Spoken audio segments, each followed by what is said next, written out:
Informasi pertama, polisi menetapkan artis Jonathan Frizzy sebagai tersangka kasus vape mengandung obat keras berupa zat etomidate. Atas perbuatannya, Jonathan Frizzy terancam hukuman pidana maksimal 12 tahun penjara. Ya, Kasat Narkoba Polresta Bandara Soekarno-Hatta, AKP Michael Tandayu menjelaskan Jonathan Frizzy ditangkap di kawasan Bintaro, Jakarta Selatan pada Minggu 4 Mei kemarin.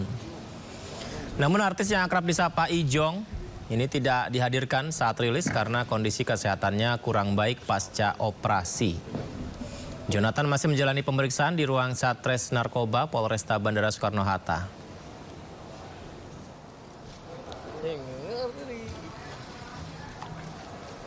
Dan sehingga kami menetapkan satu lagi tersangka, yaitu seorang public figure berinisial JF, di mana kemarin malam kita menangkap yang bersangkutan di daerah Bintaro. Memang ketika kita melakukan penangkapan, yang bersangkutan dalam keadaan setelah operasi.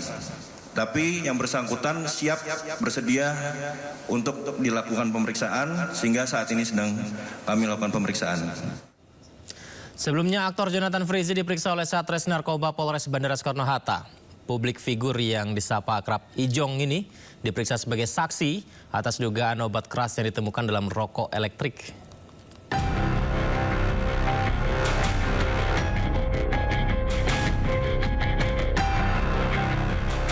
Kepolisian Resor Kota Bandara Soekarno-Hatta melakukan pemanggilan dan pemeriksaan terhadap artis tampan Jonathan Frizzy terkait dugaan tindak pidana penyalahgunaan narkoba jenis etomidate. Dalam kasus dugaan pelanggaran Undang-Undang Kesehatan ini, pihak kepolisian telah mengamankan 3 orang, masing-masing berinisial BTR dan EDS, serta seorang wanita berinisial ER. Jonathan Frizzy sendiri statusnya masih sebagai saksi dan telah diperiksa sebanyak 1 kali pada 17 April 2025. Namun pada pemeriksaan kedua 21 April 2025, artis dengan panggilan Ijong itu absen dengan alasan sakit. Ijong sendiri diduga terlibat kasus dugaan pengadaan produk farmasi tanpa izin berupa vape yang mengandung zat etomidate atau obat keras. Pihak Satres Narkoba Polresta Bandara Suta menyatakan kasus ini terungkap pada bulan Maret 2025 setelah pihaknya menerima penyerahan dari Bea Cukai Bandara Soekarno-Hatta berupa penumpang yang kedapatan membawa vape mengandung obat keras jenis etomidate. Penyelidikan lanjutan berujung pada penangkapan terhadap ketiga tersangka.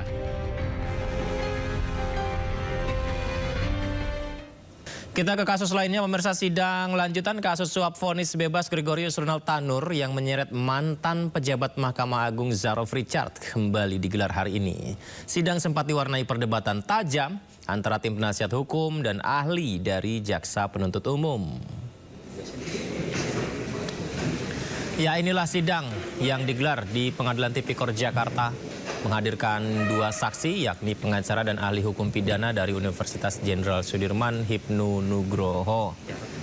Perdebatan sempat terjadi saat pengacara Lisa Rahmat Andi Syarifuddin mempertanyakan apakah barang bukti uang tunai hampir 1 triliun rupiah yang ditemukan di kediaman terdakwa Zarof Richard merupakan hasil tindak kejahatan atau sekedar alat bantu kejahatan. Selaku ahli, Hipnu Nugroho menjelaskan bahwa status barang bukti ditentukan oleh korelasinya dengan perbuatan pidana yang dituduhkan. Di sini saya kira taraf pembuktian itu yang sama. Ya, pemirsa, nama Zarof Richard terseret kasus dugaan suap kepada 3 hakim Pengadilan Negeri Surabaya dalam vonis bebas Ronald Tanur.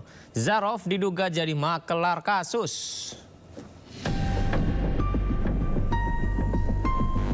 Pasca vonis bebas Ronald Tanur, 3 hakim Pengadilan Negeri Surabaya duduk di kursi terdakwa. Mereka adalah Erinto Adamanik yang merupakan hakim ketua, sementara Mangapul dan Heru Hanindyo merupakan anggota majelis.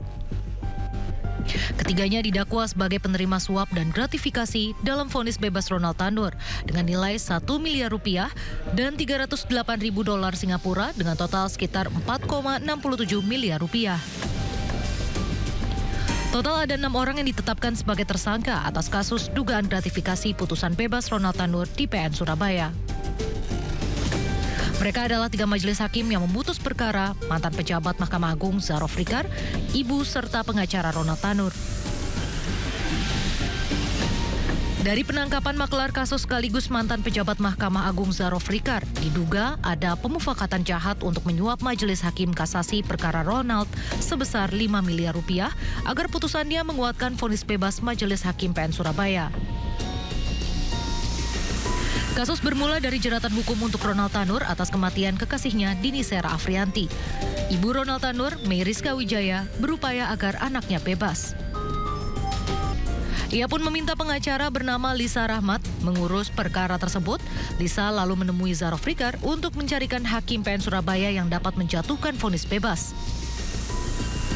Ronald pun akhirnya divonis bebas pada 24 Juli 2024. Namun di tingkat kasasi, Mahkamah Agung membatalkan putusan bebas tersebut. Ronald Tanur akhirnya divonis 5 tahun penjara. Tim Liputan iNews melaporkan. Presiden Prabowo Subianto kembali mengutarakan niatnya untuk menaikkan gaji para hakim di Indonesia. Ya, hal itu dilakukan agar para hakim tidak mudah disogok lagi.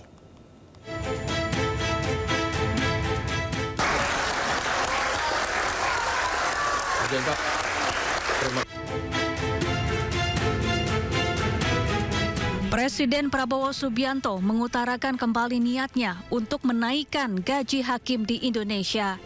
Menurut Prabowo, kenaikan gaji agar para hakim tidak mudah disogok, sehingga hukum bisa lebih ditegakkan dengan baik.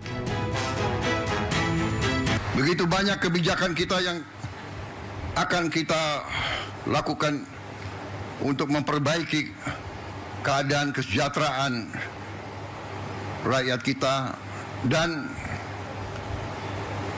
ASN kita dan guru-guru kita, pejabat-pejabat kita semuanya. Saya sedang merencanakan juga bagaimana menaikkan gaji para hakim kita. Agar hakim kita nanti tidak bisa disogok, tidak bisa dibeli. Sehingga hukum dilaksanakan dan ditegakkan dengan baik. Prabowo juga pernah menyampaikan rencana menaikkan gaji hakim pada April lalu, yakni saat ia geram menyaksikan sejumlah hakim ditangkap penyidik Kejaksaan Agung lantaran ketahuan menerima suap. Prabowo menyebut akan memerintahkan Menteri Keuangan dan Menteri Sekretaris Negara untuk mendiskusikan hal ini. Sebelumnya, beberapa hari sebelum purna tugas, Presiden ke-7 Republik Indonesia Joko Widodo telah menaikkan gaji hakim hampir 2 kali lipat pada Oktober 2024. Pak, terima kasih Pak. Saya lanjut mimpin Pak. Lanjut.